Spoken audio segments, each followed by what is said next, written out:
Assalamualaikum warahmatullahi wabarakatuh. Alhamdulillah. Alhamdulillahilladzi ja'ala ramadhana syahra shiyam. Wassalatu wassalamu ala sayyidina Muhammadin khairil anam wa ala alihi wa sahbihi dabil ashabil kiram, amma ba'd. Sahabat Tribuners yang mudah-mudahan semuanya dirahmati oleh Allah Subhanahu wa taala. Bulan Ramadan adalah merupakan bulan yang mustajab doa. Insyaallah apa yang menjadi permohonan kita di bulan Ramadan ini akan dikabul oleh Allah Subhanahu wa taala. Tentunya kita sebagai hamba Allah perlu untuk mengetahui saat-saat di mana insya Allah doa kita akan dikabul oleh Allah Subhanahu wa taala. Ada beberapa hadis ya dan juga ayat yang menjelaskan tentang saat mustajabah yang ada pada bulan Ramadan. Di antaranya adalah waktu sahur ya. Dari 24 jam itu waktu yang mustajab adalah waktu sahur. Ya. Dalam Al-Quranul Karim surah Az-Zariyat tepatnya pada ayat yang ke-18 Allah Subhanahu wa taala berfirman, "Wabil ashari hum yastaghfirun." Dan mereka memohon ampun kepada Allah di waktu sahur. Ya. Kapan sih sebenarnya waktu sahur itu? Dipertegas oleh pengarang dari kitab Ithafus Sadatil Muttaqin, yaitu Qubaila Tulu'is Syamsi, ya. Waktu sebelum keluarnya fajar. Ya. Itu adalah yang dimaksud dengan waktu sahur. Kalau sekarang katakanlah masuk waktu subuh sekitar jam 4:35. Maka di antara waktu yang mustajab itu adalah sekitar jam 3:30. Ya, semakin mendekat ke waktu subuh, semakin potensi doa kita akan dikabul. Ya, itu yang pertama. Kemudian di hadis lain, baginda Nabi Muhammad sallallahu alaihi wasallam bersabda, yang zilullahu ta'ala kullai lailatin ila sama'id dunya. Allah Subhanahu wa taala turun ya setiap malam. Ya. Kapan itu turunnya ke langit rendah itu? Ya. Turunnya hina yabqa thuluthul lail akhir, ketika berada di sepertiga malam yang akhir. Ya. Ini para ulama menjelaskan dengan penjelasan yang bervariatif. Ada yang mengatakan yang dimaksud dengan turun itu ya adalah Allah Subhanahu wa taala menurunkan rahmatnya, menurunkan ampunannya, maghfirahnya. Itu yang dimaksud. Bukan turun secara fisik, karena itu merupakan hal yang tidak mungkin tentunya. Ketika Allah Subhanahu wa taala turun, kemudian Allah berfirman, "May yad'uni fastajibalah." Barang siapa yang berdoa kepadaku, niscaya akan kukabulkan apa yang menjadi permohonannya. "May yas'aluni." Barang siapa yang meminta kepadaku, fa'utiyah, maka akan kuberi. "Wa may yastaghfiruni fa'aghfirlah." Ya, barang siapa yang memohon ampun kepadaku, maka aku akan berikan ampunan kepadanya. Wakila. Dan ada yang mengatakan, inna Ya'qub alaihi salatu wassalam inna maqala saufa astaghfir lakum rabbi. Nabi Ya'qub, seperti yang dijelaskan dalam surah Yusuf ayat yang ke-98, beliau pernah mengatakan, aku akan memohonkan ampun untuk kalian kepada Tuhanku. Ya. Nabi Ya'qub beliau berdoa tepatnya pada waktu sahur. Pada waktu sahur itu beliau melakukan qiyamul lail. Ya. Beliau berdoa, kemudian wa auladuhu yu'amminuna khalfah. Putra-putra beliau, Nabi Yakub punya banyak putra, di antaranya adalah Nabi Yusuf, Bunyamin, dan lain sebagainya. Putra-putra beliau mengaminkan doa beliau. Ya.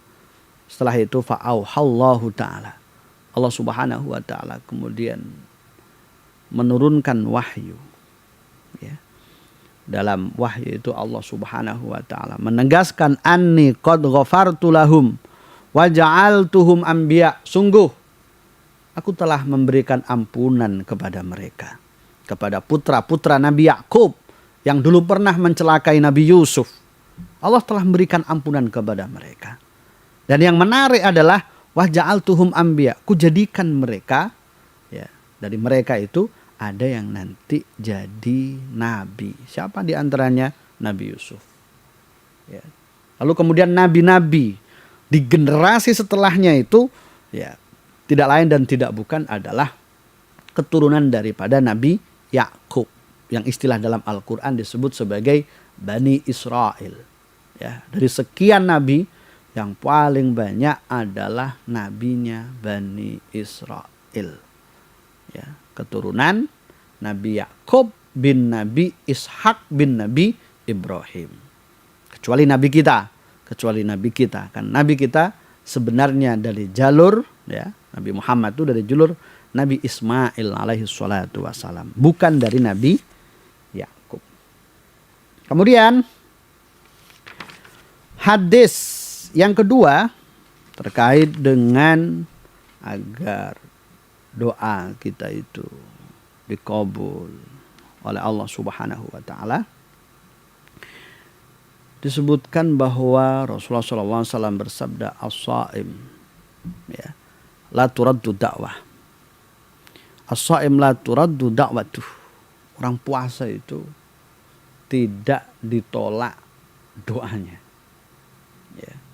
Kita dalam keadaan lapar. Ya. Saat itu kita merasa betul-betul butuh kepada Allah subhanahu wa ta'ala. Ya. Maka dari hadis as-saim la turaddu da'watuh, orang puasa tidak akan ditolak doanya oleh Allah. Itu difahami oleh para ulama dan bahkan orang tua kita dulu. Kalau punya hajat, maka mereka berdoa saat mereka berpuasa. Bahkan ada satu kisah, ya, Al-Fakir punya guru. Ya, beliau itu 3 adik beradik. Ya, 3 adik beradik. Di mana semuanya dari 3 ini menjadi ulama. Apa sebab? Banyak orang yang bertanya-tanya, apa kiat agar keberadaan anak ini betul-betul berhasil, ya, dalam proses belajar dan mengajar. Setelah ditanyakan kepada ibunya, ibunya memberikan jawaban, selama anakku belajar, aku tidak berhenti melakukan puasa. Dan saat aku melakukan puasa, aku berdoa, aku mohon kepada Allah subhanahu wa ta'ala. Mudah-mudahan mereka Allah jadikan sebagai anak yang soleh, anak yang alim, anak yang bermanfaat kepada sesama. Ya.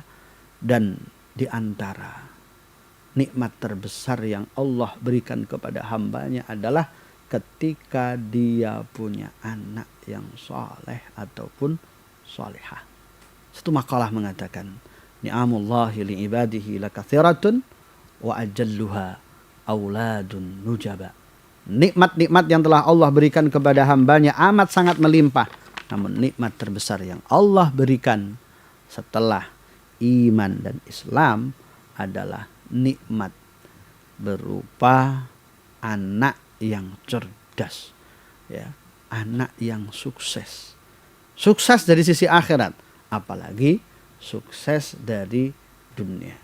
Maka bisa dikatakan hampir sempurna nikmat yang Allah berikan kepada kita selaku hambanya ketika Allah anugerahkan kepada kita anak yang soleh, anak yang berbakti, anak yang yang menjadi kebutuhan duniawi dan ukhrawinya ya diberikan oleh Allah Subhanahu wa taala.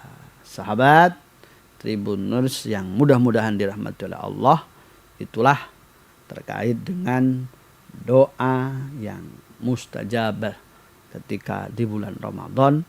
Mudah-mudahan ya di bulan Ramadan ini kita betul-betul bisa memanfaatkan kesempatan yang belum tentu kesempatan ini akan terulang kembali. Agar kita serius di dalam beribadah kepada Allah, maka ada baiknya kita merenung bahwa bisa jadi tahun ini adalah merupakan tahun terakhir kita yang Allah berikan kepada kita. Sehingga dengan demikian maka insya Allah keseriusan kita dalam beribadah dan memohon kepada Allah itu cukup luar biasa. Namun sebaliknya, jika kita masih berangan-angan kita akan hidup dalam waktu 50 tahun lagi, 70 tahun lagi, terkadang kita terbuai dengan kehidupan yang pada akhirnya kita lupa kepada Allah Subhanahu wa taala. Na'udzubillah summa na'udzubillah. Wabillahi taufiq wal hidayah wa ridha wal inayah. Assalamualaikum warahmatullahi wabarakatuh. Download Tribun X sekarang. Menghadirkan lokal menjadi Indonesia.